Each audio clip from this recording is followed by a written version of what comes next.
Bienvenue dans le Ciné-Club d'Isabelle. J'espère que vous allez bien. Aujourd'hui, j'ai l'immense chance de recevoir un acteur et musicien flamand. Donc, pour nos amis flamands qui nous regardent ce soir, je suis désolée parce que mon niveau de néerlandais n'est pas hyper bon, donc on fera tout ça en français. En tout cas, bonsoir Wim. Merci d'avoir accepté mon invitation.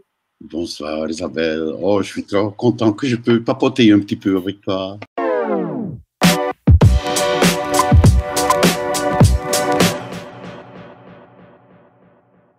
Oh, mais ça me fait plaisir, moi aussi. Je suis super excitée depuis une semaine, depuis que tu m'as dit c'est bon, je serai là. Je suis très, très contente, en tout cas, que tu aies accepté. C'est un honneur pour moi.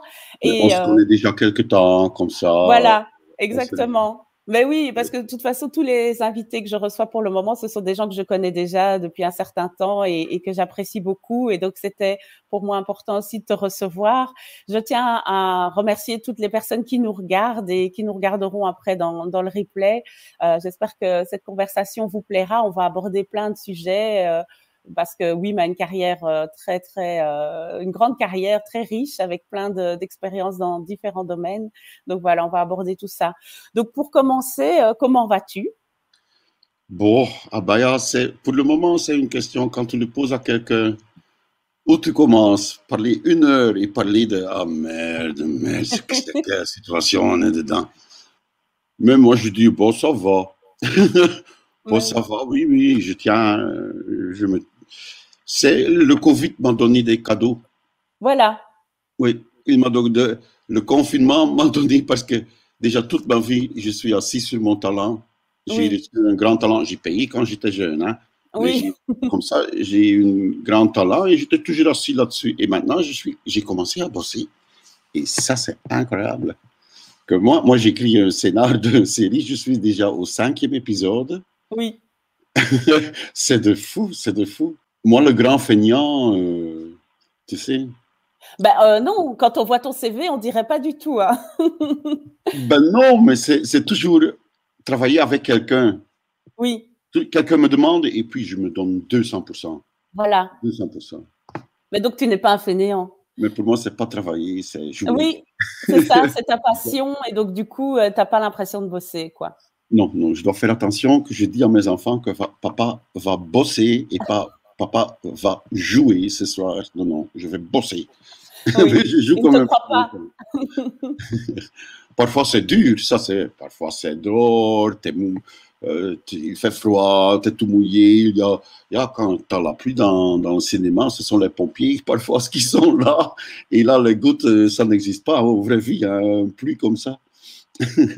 Oui, oui, non, c'est ça, avec les aléas des tournages, se lever tôt, avoir froid, être dans la Oui, boue, mais tout etc. ça, c'est joué pour moi. Mais oui. Oui, Bah justement, on va commencer. Bon, la première chose, comme je fais toujours, c'est j'explique comment on se connaît. Donc, tu viens de le dire, on se connaît depuis un bon bout de temps. Donc, on s'est rencontrés au Vorreut à Gand, parce que j'ai vécu à Gand pendant une année. Et tu étais au Vorreut avec Mourad Zegendi et les frères oui, Chika, donc Zouzou et Chokri. Et en fait, oui, je suis oui, venue vers toi te parler parce qu'en fait, quand je suis allée vivre à Gand, je savais qu'un jour j'allais te croiser et je me dis, il faut que j'aille lui parler. oui. Parce Et que après, j'avais parlé de toi avec Yolande Moreau et je me suis dit, le jour où je le rencontre à Gand, je vais lui parler. Donc voilà. oui, oui, c'était chouette, ça. T'avais vu Flandrien, Oui, le oui, oui, spectacle? j'étais venue voir, j'étais Oh, venue ça, voir le c'était un spectacle. spectacle de dingue. Oui, Moi, je fais plus beaucoup de théâtre. Je veux le faire, mais avec des amis proches mais que j'aime oui. beaucoup. Oui, attends, Ah, que j'aime beaucoup. ce sont tes Et amis proches qui t'appellent. non, c'est le répondeur qui m'appelle. Oui, oui, j'ai vu Flandrien et après on était parti faire un tour, boire des verres avec, il y avait Tom Vermeer qui était là aussi. Oui, oui, C'était une chouette soirée. Donc voilà. Donc comme ça, j'explique comment on se connaît. Et alors, ce que j'aime bien faire aussi, c'est expliquer, c'est donner des liens avec d'autres invités que j'ai eu avant. Et donc le lien que j'ai trouvé, c'est Bouanga Pilipili, parce que oui, c'est toi qui oui, nous as présenté au Magritte. oui, mais Voilà. oui, oui, oui, oui, oui, oui, oui. Je Mais est-ce dis que là, vous avez travaillé ensemble? jamais. C'est dommage. Ah, il n'est Moi, pas trop tard. elle veut jouer ensemble, mais jamais.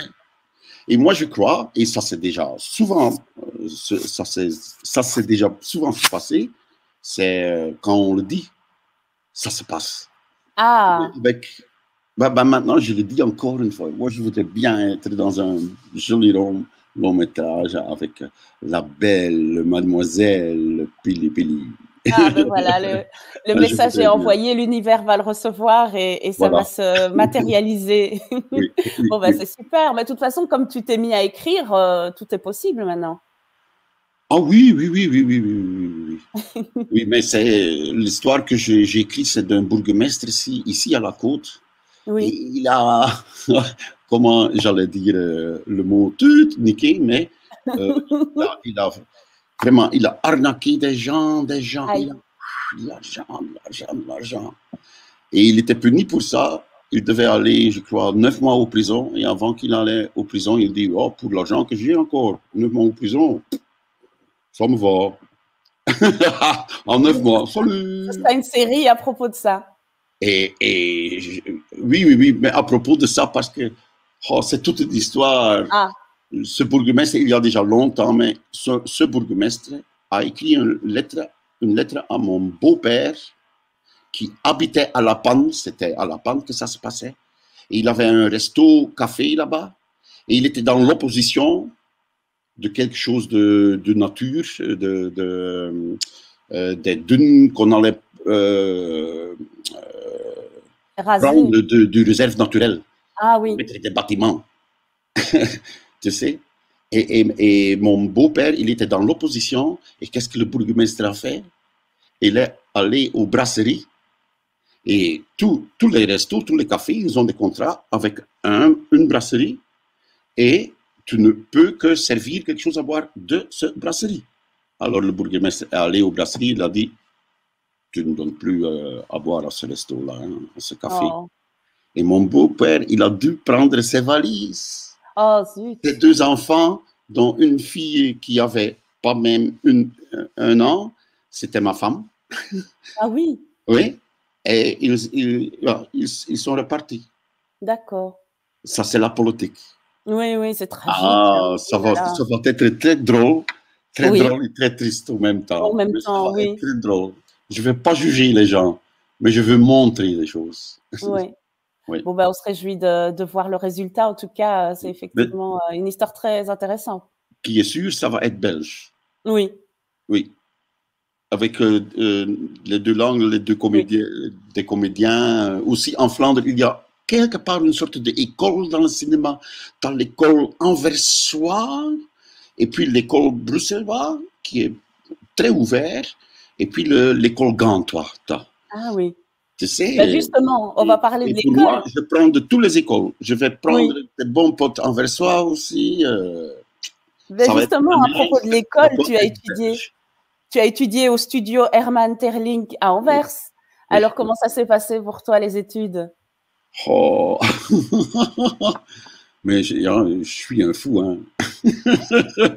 Oh là là, je m'ai bien amusé là. Et là, j'ai rencontré Wim Obroek. Oui, Et c'est drôle, maintenant, quand je donne des cours, j'essaye toujours qu'ils donnent des cours, eux, l'un à l'autre. Et pas par dire comment, mais par sentir ce que l'autre fait. Et là, ça leur apprend de le faire. Ah ben là, Wim Obroek et moi, on avait quelque chose qui, moi, j'apprenais à lui, et lui de moi, et c'était, lui, il était très culturel, des musées et tout. Moi, je savais de rien.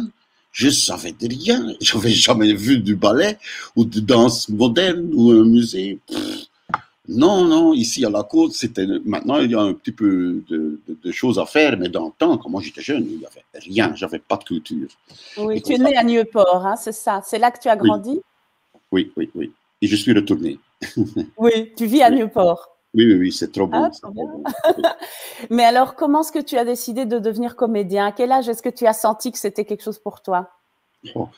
En fait, c'était quand moi j'avais 7 ans, j'avais juste eu un professeur dans le premier an qui, c'était un hippie. Il avait des sandales et une barbe. Il jouait les guitares, il jouait les marionnettes aussi. Et il prenait tous les élèves, tous nous, comme par personne. L'année après, ou dans l'école avant, on te traite comme t'es un floc de boutons, t'es une Oui, bande de moutons. Voilà. Mais lui, on n'était pas des moutons. Moi, j'étais Wim. Et, et ça, il était un petit peu fou des idées. Il faisait des chansons, mais trop jolies, trop jolies. On chantait avec. Et puis, le deuxième année, j'avais un prof normal.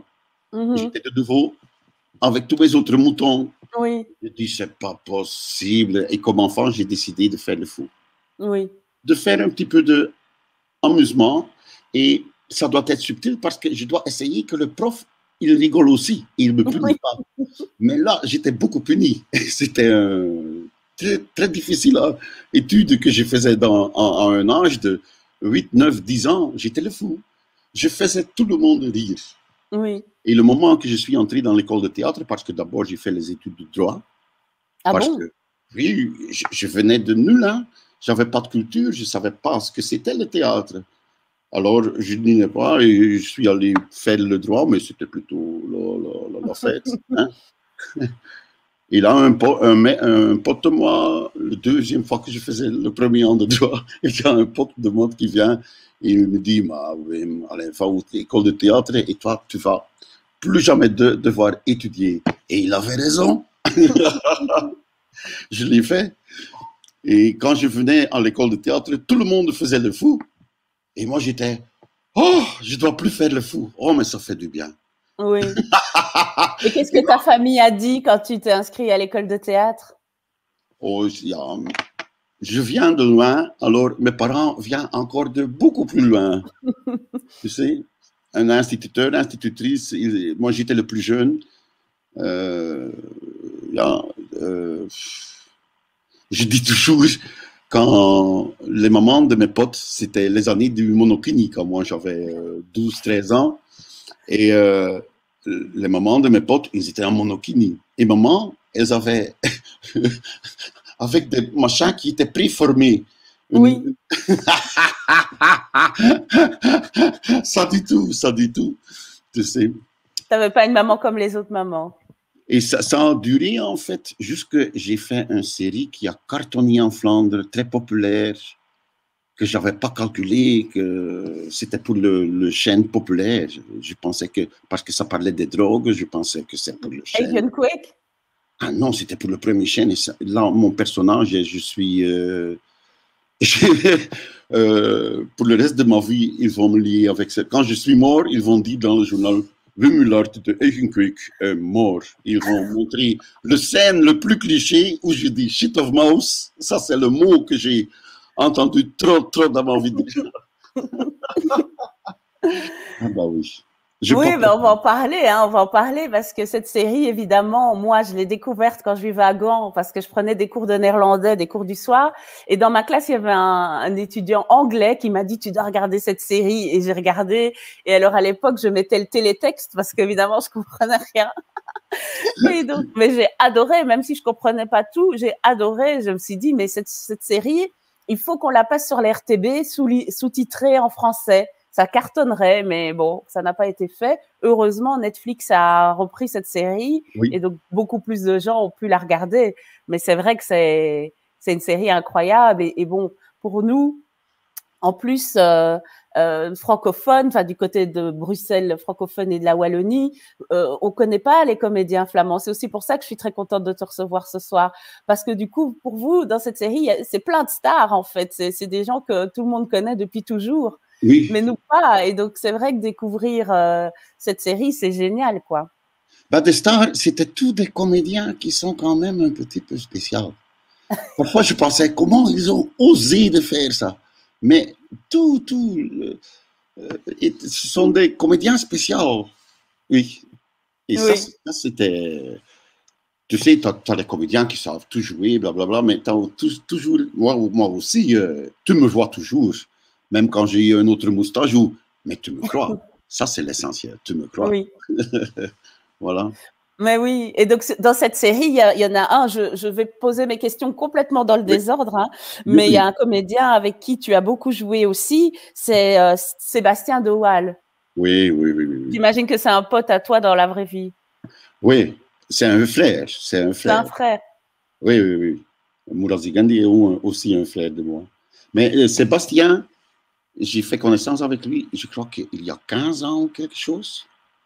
J'étais le troisième choix de dernière année de l'école de théâtre à Gand. Ils pouvaient choisir quelqu'un et moi j'étais le troisième choix. Le premier deux choix ne pouvait pas et moi j'ai guidé 12 jeunes dans leur projet. C'était inoubliable. Mais donc Je tu aimes enseigner, tu aimes donner cours. Il y a déjà longtemps que je l'ai fait, longtemps. Mais les années que je les ai fait, comme Thibaut Van den Borre, c'est un comédien maintenant il a une gueule de cinéma, il commence à tourner bien, quoi, Thibaut Van den Borre. C'était mon élève. Le dernier, après l'examen, je disais, OK, il y a encore une chose de l'examen. Tout le monde doit une fois m'imiter. J'ai eu, et surtout avec Thibaut, c'était le meilleur. Il m'a imité. J'avais un fou rire au fond. Mais maintenant, je joue avec lui. Ah, c'est génial. Là, c'était où l'histoire, toute mon histoire, tout mon blabla a commencé. Sébastien de Waal, c'était un de ses élèves, là. Et là, on a fait tas de choses ensemble. Oui. On a joué les frères dans Undercover. Oui. Undercover 2.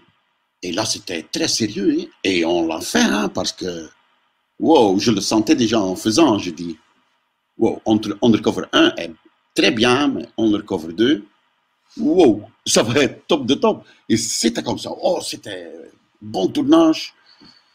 Là, tu parles de Sébastien. Hein? Oui, oui. Et là, je peux te dire. Tu es aussi le frère de Sébastien dans Cargo, avec Sam Louvik. Oui, oui, voilà. J'ai déjà dû jouer 4 fois son frère. Non, 3 fois son frère, 1 fois son père. Ah. Oui. Ben oui, et Sam Louvik qu'on retrouve aussi dans Egenkwek. Oui, oui, oui, oui. Oui. Oui. Ouais. Sam, j'ai beaucoup. Mon rencontre avec Sam, c'était par hasard quand j'avais 20 ans, le premier an que je faisais le théâtre, mais j'avais plus d'argent. Hein. Alors, je bossais dans des cafés à Gand. Oui. Mais c'était juste 4h, 5h le mat, et puis je laisse dormir chez quelqu'un. Oh, c'était. Mais je prenais toujours des stoppeurs avec. Et un jour, il y a un mec qui est là, un très long mec. C'est Sam Louvik. Ah, salut, salut. On ne savait rien, on ne se connaissait pas. Et tu fais quoi? Ah, tu fais la danse, tu es chorégraphe? Oui. Ah, moi, je fais l'école de théâtre. Ah, c'est bon. Voilà. Comme ça, j'ai fait connaissance avec lui. C'était chouette. Ah ouais, c'est super. Bah oui, tu as participé à de nombreux projets et beaucoup de courts-métrages. En préparant l'émission, j'ai vu une vidéo, c'était pour Format Court, où tu dis que tu es le roi des courts-métrages parce que tu as fait plein de courts-métrages. Et alors, tu regrettes l'époque où on montrait des courts-métrages avant les longs-métrages au cinéma. Ah oui. Moi, c'est incroyable. Laurel and Hardy. Comment est-ce qu'on les appelle en français, en fait? Aussi, Laurel et Hardy. Laurel et Hardy. Ils ont fait un long-métrage. Et ils ont fait tout des courts-métrages. Et je faisais un court-métrage en Argentine avec 2 mecs, c'était le tournage de leur vie. Et moi, je ne vais jamais l'oublier, c'était impressionnant. Ah bah, j'étais où? Qu'est-ce que je disais? En Argentine? Oui, mais je venais d'où? Oh shit, quand je papote, ça, c'est mon cerveau, il est divergent. Oui, il est en arborescence. Oh, ça, c'est joli dit. Mais je pense que le mien aussi. Ah, bah voilà. Oui. Est-ce que tu suis un peu alors? Oui, mais tu parlais donc de Laurel et Hardy, tu parlais du court-métrage. Ah, yeah. Et je te disais que les courts-métrages, avant, on les passait avant les longs-métrages dans les cinémas. Mais c'était eux, c'était ces 2 garçons qui disaient, nous, on veut faire que des courts-métrages. Et je disais, mais oui, pourquoi est-ce qu'un long-métrage est mieux de qualité qu'un court-métrage? Parce qu'un court-métrage, c'est très différent. C'est comme, tu peux faire des séries qui sont comme le cinéma, mais une série ne va jamais être du cinéma parce que les lignes de l'histoire sont si épaisses. Un film, c'est épais, mais ça a un début et une fin. Une série, le début et la fin, c'est toujours loin. Mais un court-métrage, Et j'adore le faire. C'est un bon exercice aussi. C'est un exercice difficile parce que tu ne peux pas développer tes personnages aussi bien que dans un long métrage ou que dans une série. Ben, c'est différent. Le changement va plus vite, ils disent. Oui. Mais en fait, comment est-ce que...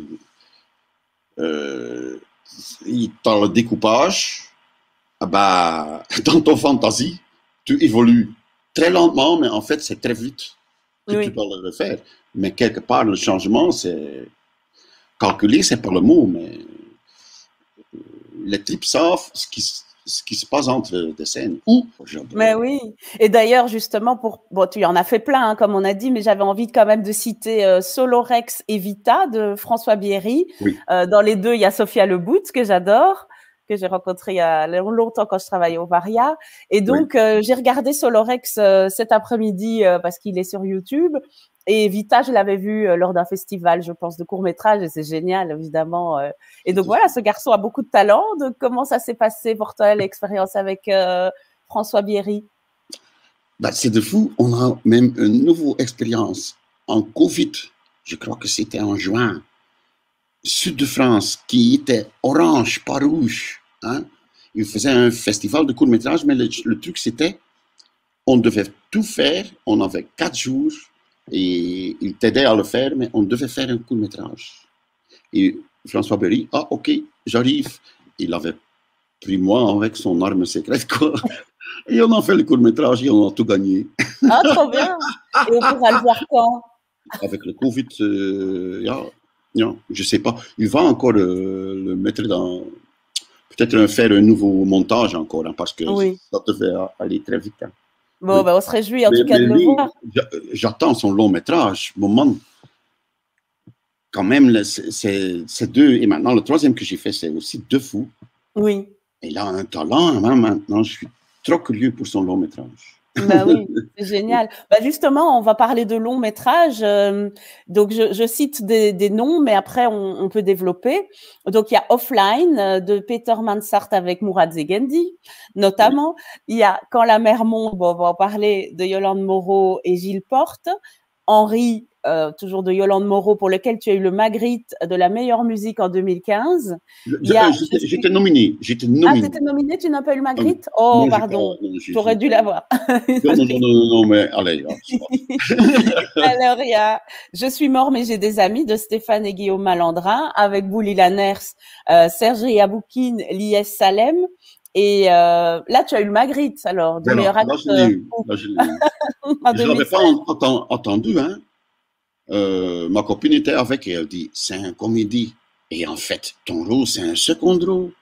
Tu vas jamais avoir le Magritte. Pourquoi t'es dominé? Et moi, j'avais les mêmes questions. Hein. J'ai dit, oui, c'est quelque part un second rôle. Hein. Pourquoi est-ce qu'ils m'ont nominé? J'avais pas préparé dans ma tête un petit mot. Man, boy! Je l'avais gagné. C'était incroyable, un prix d'amour. Oui, vraiment. Oui, c'est un super film, hein, évidemment. Et donc, il y a Cargo, dont j'ai parlé tout à l'heure, et il y a Grand Froid de Gérard Potonnier, avec Jean-Pierre Bacry, Olivier Gourmet, Arthur Dupont. Donc, Olivier Gourmet que tu croises aussi quand même pas mal sur les projets. Et puis, Jean-Pierre Bacry qu'on aimait beaucoup. Voilà, comment s'est passée ton expérience sur ce film? L'atmosphère d'un film, et surtout quand c'est un bon comédie, en fait, c'est très sérieux. Oui. C'est pas le Et quelque part, des bons comédiens, et là, c'était wow, le top qui est autour de moi. Tu restes dans ton personnage quand tu vas manger, par exemple. Ça veut dire, moi, je rigolais, je papotais parce que mon personnage, il est chef d'un bar, blablabla. Mais là, Olivier, ils étaient un petit peu aussi avec le costume, ils mangeaient très propre pour pas ça. Moi, je mange blablabla. Et comme ça, on s'est fait connaissance dans une atmosphère très étrange. Oui. J'étais vraiment concentré, quoi.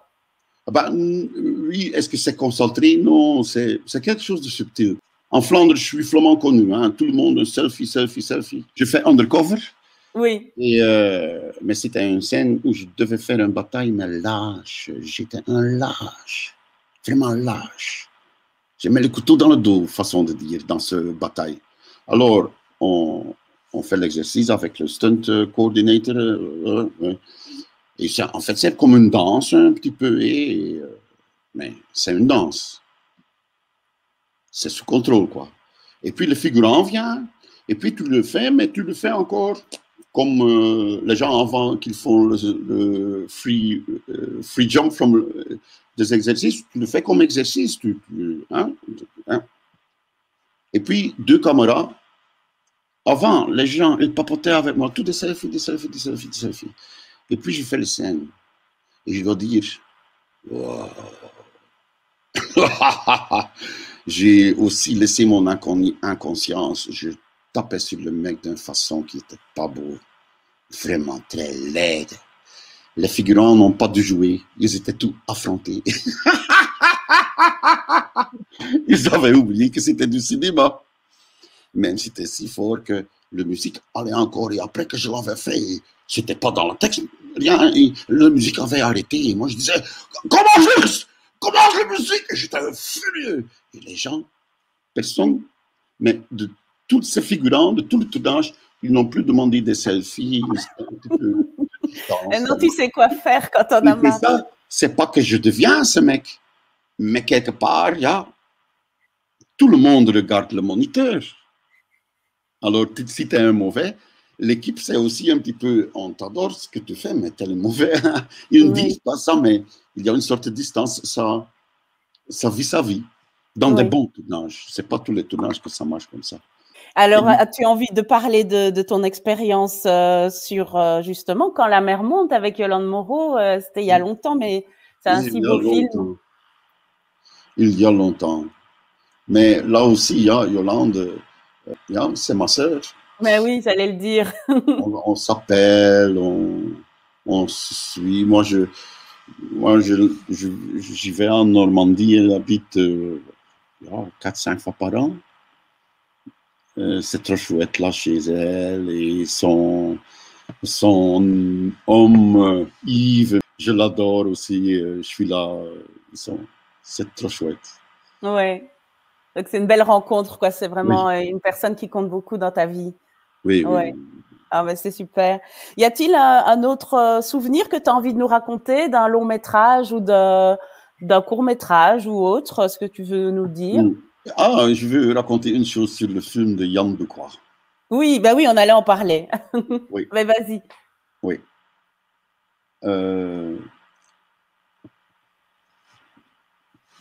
Il y avait une scène, et dans le temps, il y a longtemps, il a fait une chanson pour Eurovision.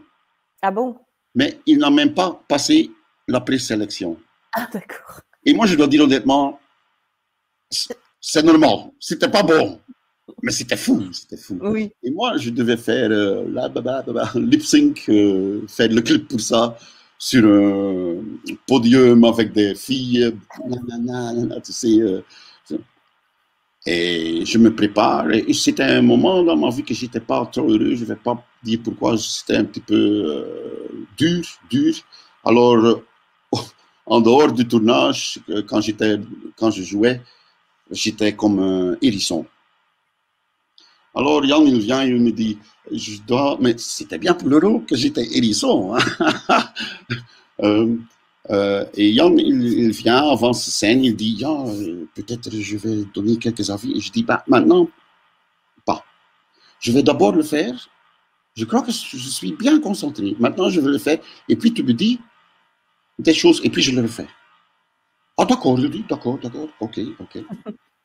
Et là, je fais les chansons, mais vraiment comme, je ne l'ai pas imité, mais Yann Decroix, il sort du cadre. Oui.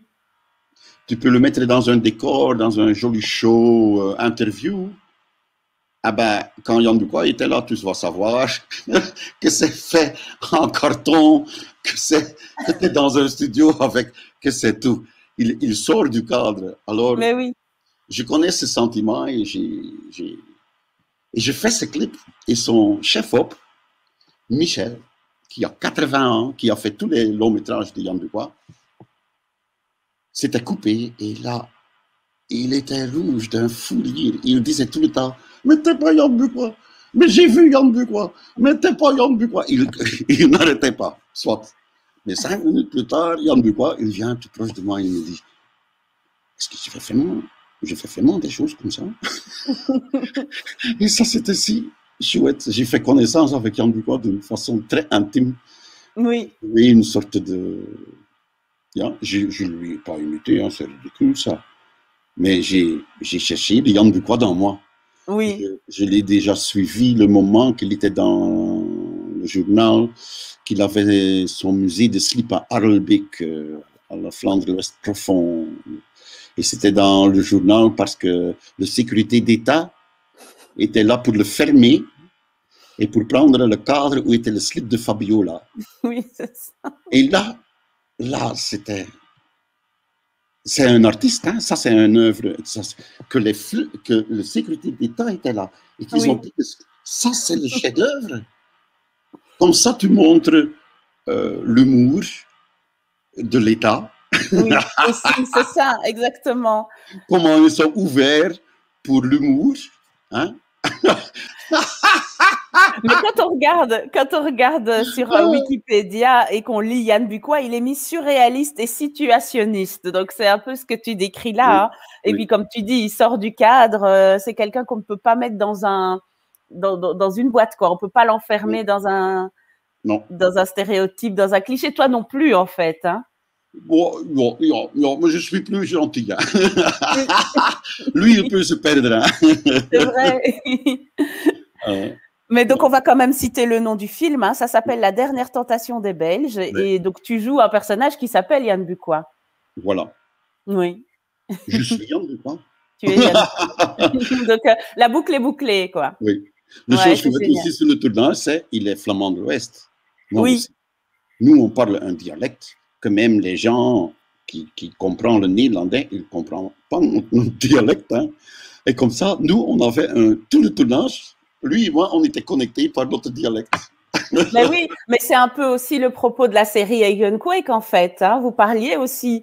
Oui, c'était le premier fois. West Vlaams, non, c'est ça. Hein. Oui.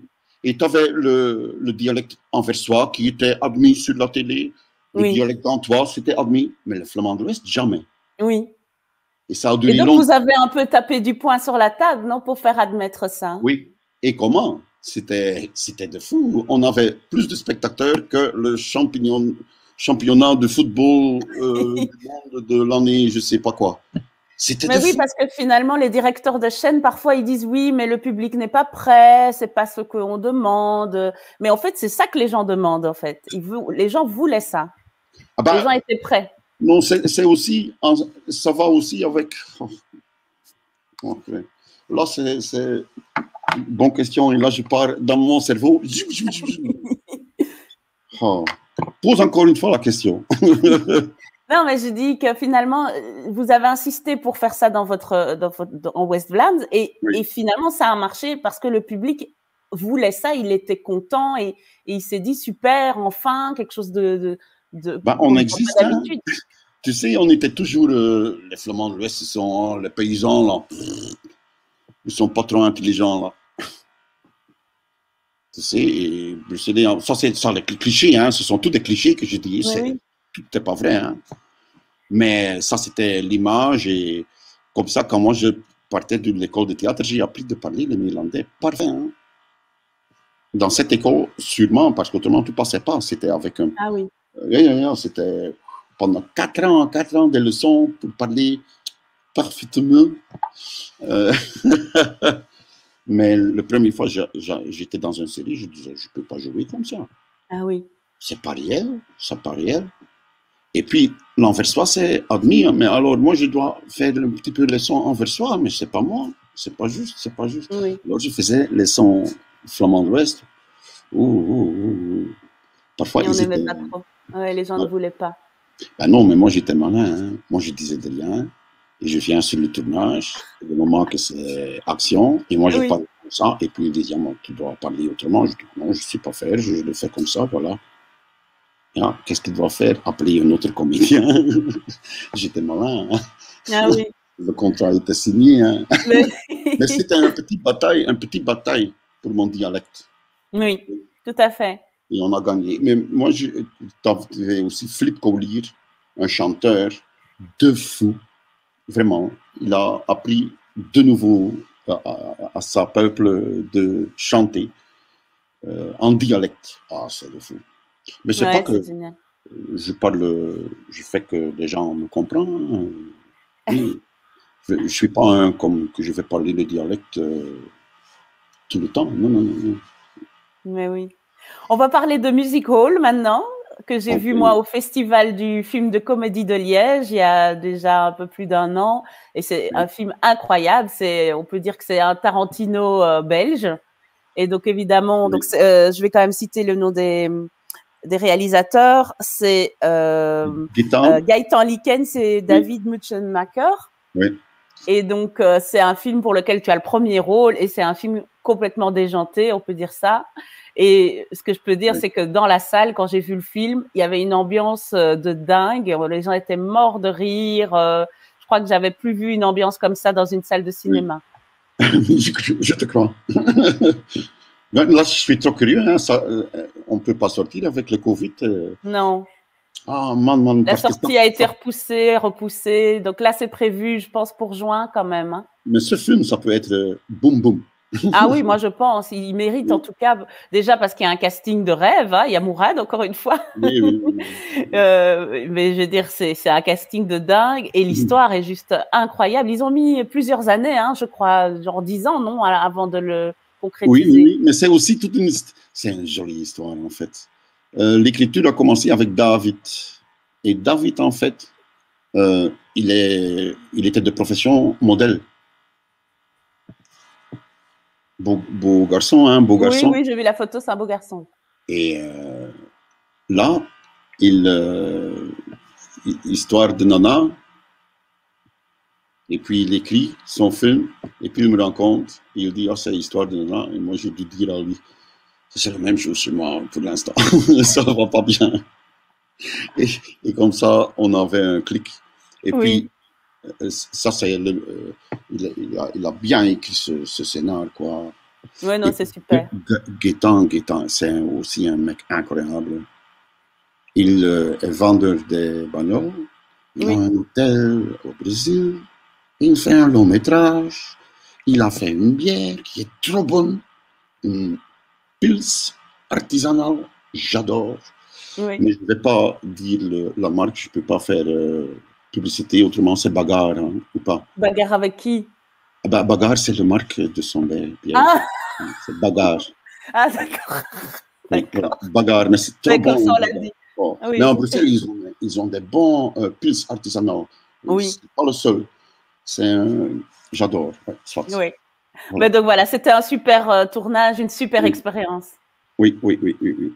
Et de nouveau pour travailler avec Murat. Ben oui. Oui. J'ai fait connaissance avec Murat. On faisait une pièce de théâtre et c'était nul. Vraiment nul. Le réal, il s'est enfui. Ah bon? Le metteur en scène? Oui, le metteur en scène. 5 jours avant le premier, il est, comme nous on dit, comme chez les chiens, avec la queue entre les jambes.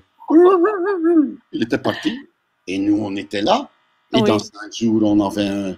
Et c'était nul, hein? C'était nul, hein? Mais là, je suis fâché, hein? Ah, on ne fait pas ça, hein? Eh, moi, j'ai pas... Parce que lui, il s'en va et nous, on doit faire ça 30 fois ou quoi? Oui. 30 fois jouer le caca. Mais du coup, tu t'es fait un ami. Ça sera très joli et très drôle. Mais c'était pas drôle et pas joli. Hein, vraiment... Mais en tout cas, tu t'es fait un ami, donc c'est déjà ça de gagner. Ça, c'était le positif. Voilà. J'ai rencontré Murat et il est... Vous êtes plus quittés. Ah non, c'est mon frère. Mais oui. Donc, on va quand même un peu clôturer, mais je voulais avant ça parler des projets à venir. Donc, si je ne me trompe pas, il y a quand même plein de films. Hein. Il y a Ma famille et le loup de Adria Garcia avec Pierre Rochefort, que tu avais déjà rencontré dans un autre tournage. Oui, Et oui. alors, il y a Carmen Maura, évidemment, que j'adore, hein, parce que moi, je suis une grande fan du cinéma, de Oui, cinéma oui, oui. espagnol.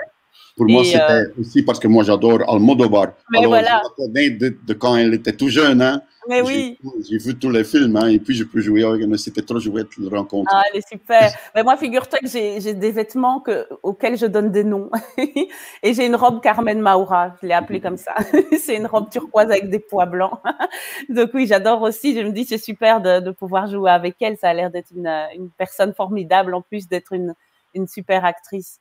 Oui, oui, oui. Oui. Mais il y a, quand tu joues, il y a ces petites lumières qui viennent. Oui. T'as pas ça avec tout le monde. Mais tu sais quoi? Je trouve qu'on a ça chez toi. On a ça chez toi. Hein. Il y a des scènes, on voit vraiment le petit garçon quand tu joues. Donc justement, par exemple, dans Solo Rex, il y a des scènes où on voit vraiment le petit garçon. C'est vraiment touchant, moi, je trouve. Yeah, okay. Ben oui. Mais donc oui, c'est important de garder les étoiles dans les yeux, l'enfant intérieur. Carmen, elle a les étoiles dans ses yeux.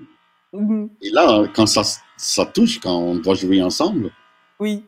C'est drôle, c'est à l'aise, chouette. Ah, tant mieux, tant mieux. Et alors, il y a Entre la vie et la mort de Giordano Ghederlini avec un autre acteur espagnol que j'adore qui s'appelle Antonio de la Torre. Il est trop chouette. Et Olivier Gourmet, encore une fois. Oui, mais je ne l'ai pas vu parce que j'étais pas dans ces scènes. Ah, voilà. Moi, j'ai un petit rôle, mais la chose drôle, c'était on se rend compte. Et lui, il avait la barbe qui devient gris, des cheveux longs. Mais qui? Et je dis, moi, t'es mon frère, quoi. Ils ont dû me faire différemment. Mais tu parles de qui? De l'espèce de... D'Antonio. Oui, oui, oui. Ah, oui. voilà. Oui, oui. Ah, c'est drôle, ça. Et alors, il y a Le Grand Marin de Diana Drukarova, avec qui tu as joué dans Vita. Oui, oui. D'abord, on allait le tourner au Canada, mais c'est devenu, à cause du Covid, c'est devenu Islande. Oui. Et ça va tourner de 31 mai jusqu'au 14 juillet, je crois. Ah, d'accord, très bien. Mais donc, tu as vraiment beaucoup, beaucoup de projets à venir, hein, donc c'est quand même assez fou. Je voulais te demander oui, on n'a pas parlé de la musique. Est-ce que tu joues toujours dans les groupes? Donc, il y avait Flat Earth Society et Dolphinches. Oui, de Flat Earth Society, j'ai dû arrêter. Oui. Parce que j'ai longtemps fait tous les concerts, toutes les répétitions, entre des prises et tout. Et à un moment, ça n'allait plus et je disais, si je peux pas, le chef d'orchestre disait, tu ne dois pas être là tout le temps. Avec ce big band, non. Non, je ne suis pas un musicien comme ça non plus. Je dois être là tout le temps. Alors, j'ai dû quitter, c'était copine quand j'avais 16 ans. Oh, j'ai pleuré. Ah bah oui. Bah oui. Parce que tu joues de l'accordéon, hein. 16 garçons qui ont fait le tour du monde. On était au Japon. Mon accordéon, il a fait des voyages. Vraiment, on a fait le tour du monde. C'est incroyable. 15 ans, j'ai joué avec. Tu considères que tu es d'abord musicien ou d'abord comédien? Je ne fais pas le choix. Mais ça, il y a un lien. Il y a un lien. Oui. Oui. Mais j'ai ça aussi avec l'art plastique. Je sais pas le faire. J'ai pas ce talent. Mais pour ma femme, ma ex-femme, mais je l'adore encore et elle m'adore aussi encore. Alors c'est bon, mais c'est mon ex. Quand elle fait une exposition, c'était moi qui savais. Non, ces deux-là, ils doivent être comme ça là, parce que quand tu arrives, oui. Et les décors, j'ai un sentiment. J'ai appris de Johan de Hollander, un très grand metteur en scène dedans. Et j'ai quelque chose avec l'art plastique aussi. Oui. Mais pas que je peux le faire, Mais tout est lié. Et là, tu vois, c'est drôle. Tout est lié. Oui. Tout est lié. Et comme c'est écrit, je suis plus catholique. Non. Et j'ai pris 5 pages de Bible, je l'ai arraché, j'ai jeté ma Bible et j'ai dit, ces 5 pages, c'est ma Bible. Et c'est Ecclésiaste. Oui. Et c'est un mec, c'est un poème, c'est une chanson. Et les gens disent que c'est négatif. Oh non, non, non, non. C'est réaliste. Et ça m'a appris beaucoup. Voilà. Je ne sais pas pourquoi je dis ça. Mais oui, mais aussi, tu dis que tout est lié. Mais justement, il dit, c'est ça. Il dit, tu inventes, tu fais une chanson, sois sûr, la chanson est déjà faite avant toi aussi. On n'est pas, tout est déjà raconté. Tous les styles sont déjà. Maintenant, parce que Daft Punk s'arrête, maintenant, moi, je joue Daft Punk sur mon accordéon. Oui, c'est ça.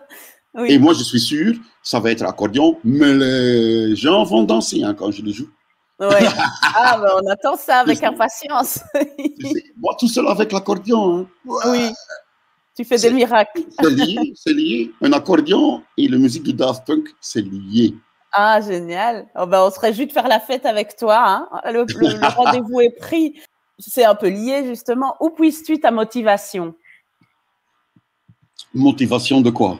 Pour faire quoi? De te lever le matin. Ah ben, ma maman disait, voilà, c'est un autre jour, on y va. Tout simplement. Et ça marche, ça marche. Oui. Chaque matin, en fait, t'es rené. Si tu as fait des conneries, le jour avant, quand même, c'était hier. Oui, d'accord. On a une nouvelle journée, on se promène. Oui. Est-ce que tu as envie d'ajouter quelque chose dont on n'a pas parlé ou dire merci ou je ne sais pas moi, raconter quelque chose ou passer un message? Message. Si on tient encore un tout petit peu, j'ai l'espoir que quelque part, août, septembre, ça peut aller. Mais on doit encore tenir. Oui. Et ça pèse, mais pour tout le monde, parce que je comprends quand on dit les jeunes, oui, les jeunes, mais aussi les très vieux. C'est difficile. Et aussi les couples avec 3 enfants. Sans jardin, sans balcon. Oui. Et aussi les artistes. Moi, j'ai commencé à faire des interviews qui donnaient un petit peu de récompense pour quand même gagner un petit peu de fric. Hein? Oui. Allez, il y a tout le monde, mais si on tient, on doit tenir encore un peu. Oui. Bon, on va terminer là-dessus, sauf si tu as autre chose à ajouter. Merci pour ce petit papotage qu'on a eu, Isabelle. Et je trouve que c'est une bonne initiative. C'est aussi ton entrée est très personnelle, très... Merci beaucoup. Moi, je voulais aussi te remercier pour ton temps parce que en préparant l'émission, je me suis rendu compte que tu avais fait un live avec Fabrice Duwels il y a 4 jours. Et donc, tu as quand même accepté de faire la mienne, même si je t'avais prévenu un mois à l'avance. Tu aurais pu me dire oui, mais bon, j'en fais une déjà dans 3 jours, donc non. Et tu as accepté et ça me touche beaucoup. Et je voulais encore une fois te remercier pour ta disponibilité, ta gentillesse. Et moi aussi, j'ai passé un très bon moment et j'espère que tout le monde qui nous regarde aussi. Je suis curieux. Ben oui. En tout cas, merci à tous de nous avoir suivis. Vous pouvez me suivre donc sur YouTube, sur Instagram et sur Facebook. À la semaine prochaine. Encore merci à tous. Merci Wim. À très bientôt.